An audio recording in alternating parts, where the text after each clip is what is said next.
হাজারো পরিবার এরকম পানির মধ্যে আছে।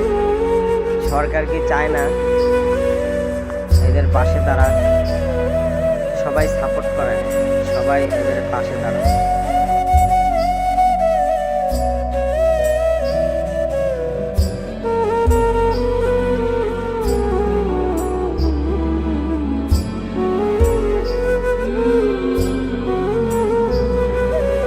আপনি কি সরকার থেকে কিছু পাচ্ছেন?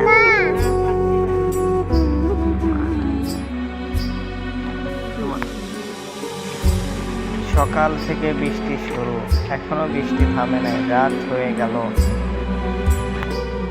1000 মানুষ এইরকম পানির নিচে তলিয়ে আছে। ভিডিওটা শেষ পর্যন্ত দেখতে থাকুন।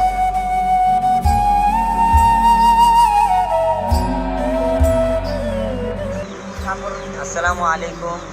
এখন আমি আছি কালশি সাপরান ক্যাম্পে। এই জায়গায় অনেক আগে একটা ভিডিও ছাড়ছিলাম। আজকে আইছি একটা বাড়িতে।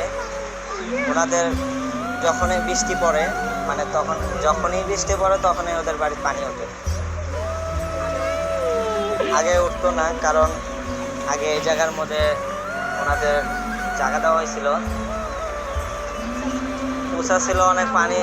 পানি বন্ধ করার পরে এখন ওনাদের অনেক সমস্যা হয়। যেন সরকার থেকে সুবিধা আসে, এটা আমি সরকারের কাছে অনুরোধ করলাম।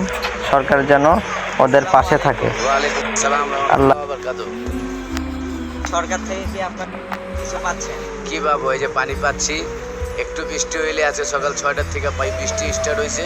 এই যে দেখেন আমাদের বাড়ির কি অবস্থা, পানি পুরো বইরা। আজকে ফজর থেকে যে বৃষ্টি শুরু হয়েছে, তারপর থেকে আমাদের ঘরে এখন আর 1 ঘন্টা পর আমাদের ঘরে মনে করেন পুরো খাট সমান পানি বইরা যাবে। আমরা খুব কষ্টতে আছি, খুব সমস্যাতে আছি। মানে এই জায়গা যখনই খুব বৃষ্টি হয় আমাদের ঘরে পানি বইরা যায়। যখনই বৃষ্টি পড়ে, মানে আপনাদের যে সময় বৃষ্টি পড়ে ওই সময় আমাদের ঘরে পানি বইরা যায়। 1 হাঁটু কোমর সমান পানি হয়ে যায়। আগে এমন ছিল না। এই আজকে 2 বছর যাবৎ এই জায়গায় যখন আর্মির এই প্রজেক্টটা যখন বন্ধ করছে, তারপর থেকে আমাদের এই পানির খুব সমস্যা। বৃষ্টি একটু হইলেই আমরা এই পানির ভোগান্তি ভুগতে হয়। আমরা খুব সমস্যার ভিতরে থাকি বৃষ্টি হইলেই। এই আজকে সকাল থেকে নাই কোনো বাজার সদা, নাই আমাদের খাওয়া দাওয়া, নাই কোনো ঠিক মতন থাকা। এই যে পানির ভিতরে নিয়ে এই যে এগুলো ছোট ছোট পোলাপান আমাদের ঘরে এইভাবে মুরগিগুলো পালি, মুরগিগুলোর কোনো খাওয়া দাওয়া দেওয়া নাই, কোনো ব্যবস্থা নেই, কোনো কিছু করতে পারি না। আমরা খুব সমস্যা আছি। সরকারের কাছে একটা আবেদন আমাদের, বিশেষ করে একটা খুব আবেদন যে আমাদের এইটা একটা সমাধান একটা করুক সরকার।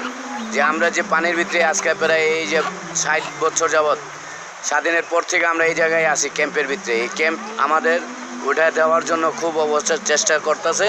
এই পানির কষ্ট, এই আগুনের কষ্ট, অনেক সময় খাবার কষ্ট দিয়া আমাদের এই ক্যাম্প থেকে উচ্ছেদ করতে চাচ্ছে।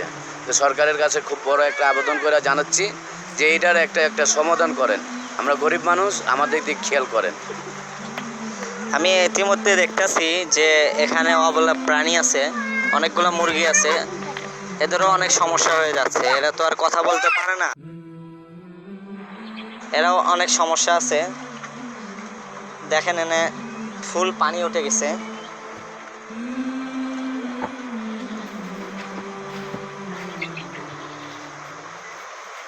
দেখতেছেন আমি আরেকটা ঘরে এসেছি। এখানে মানে ওদের জন্য সরকার থেকে কোনো বিষয়, কোনো কিছুর মধ্যে ওদেরকে সাহায্য করে না। সরকার থেকে আগে পেত, এখন আর সরকার থেকে পায় না। কিন্তু সরকার তো এটা দেখে না এখন ওদেরকে, কারণ এটা একটা ক্যাম্পে সরকাররা চাইলে কিন্তু অনেক কিছু করতে পারে। গরিব মানুষের পাশে কিন্তু সরকাররাই দাঁড়ায়, তাছাড়া কেউ দাঁড়ায় না। কারণ অবলা প্রাণী আপনারা দেখতে পাচ্ছেন, এরা কত কষ্টটা করে থাকতেছে এই বাসার মধ্যে। এখানে শুধু একজনে না, এখানে হাজার হাজার মানুষ আছে। তারা এই পানির মধ্যে যখনই বৃষ্টি পড়ে তখনই পানির মধ্যে এরা এরকম করে থাকে। আমি সবাই এই লোকদের পাশে থাকেন, যেন সরকার থেকে সুবিধা আসে, এটা আমি সরকারের কাছে অনুরোধ করলাম। সরকার যেন ওদের পাশে থাকে। আল্লাহ হাফিজ।